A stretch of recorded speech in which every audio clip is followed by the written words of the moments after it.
Welcome to the second installment of the Arctic Kaleidoscope photography collection here at Exposure Gallery on Wellington Street West.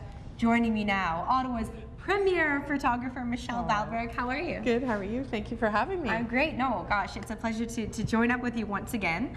For those who may have missed the first installment of Arctic Kaleidoscope, how would you explain it overall? Well, Arctic Kaleidoscope, it showcases the people, the wildlife, and the ever-changing landscape of the Arctic. So I love that it combines all of those elements, because all those elements exist in the Arctic, and so many people in Canada don't even know what we have in the Arctic and where Nunavut is, or where Nunavik is, or where Nunatsiavut is.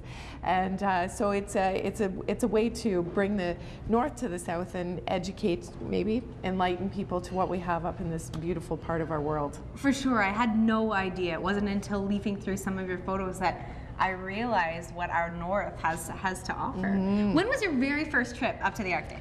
In 2009. And what brought you up there? Well, I was working on a book on Canada, and I decided that the north had to be a part of the book. And I went up to the north, and I stood on the floe edge where the ice ends and the open water begins. And I said my whole world changed, really, at that moment. And I thought, how can I come back and compare the rest of Canada to the Arctic? And I wanted to give the Arctic its own story, and my story and through my eyes, what the Arctic is, because I didn't know a lot about the Arctic and what we had about the Inuit people and the wildlife, what we have up there. And I wanted to come back and be able to share that with everybody with my work. So how many photos do we have here in the second installment, all in all? In the second installment, we have 24 photos, all of varying sizes, and again, highlighting the people, the wildlife, and landscape. Okay. Why did you choose the name Arctic Kaleidoscope? Actually, I was trying to find a title, and I asked my father to help me, and he came back with a couple of names. And Arctic Kaleidoscope was the first one. I thought it was amazing because it just is a kaleidoscope of color and beauty, and I wanted to. I thought that it was a really fitting title.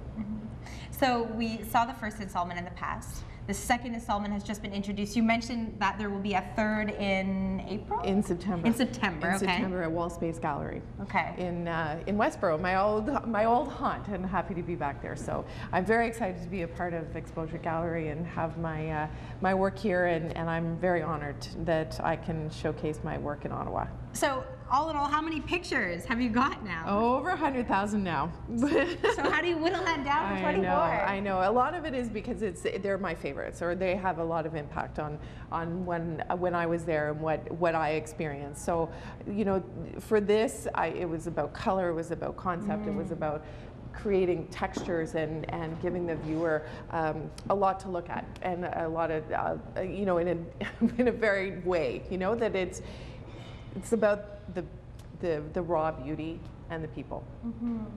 How much have you learned from going up there? How many trips did you say you've made up there now? 26 times now I've been to the Arctic in 5 years. I know, and there's a lot of people that have gone so much longer and have been experiencing the Arctic a lot longer than I have. So I feel like I'm a little bit of a newbie, but I know, but 26 times, and I have learned a great deal, and it has touched my soul, and I am very, very lucky to have experienced what I have. And if people want to pick your brain, there's an opportunity to do so on January 31st of this month? Okay. Yeah, and we're doing an artist talk here, so I'll be talking about more of the experiences and highlighting a lot more of the photos of the 100,000, but not the 100,000, I promise. I won't go through that many photos. Because there are some really interesting stories behind, I'm sure, all of the photos, but there are a few that pop out, so don't go anywhere. A little bit later in the morning, I think we're going to get you to explain some pretty interesting facts behind some of the photos on the other side of the room. Perfect, I'd love to. All right, stay with us. That's all to come later on CTV Morning Live.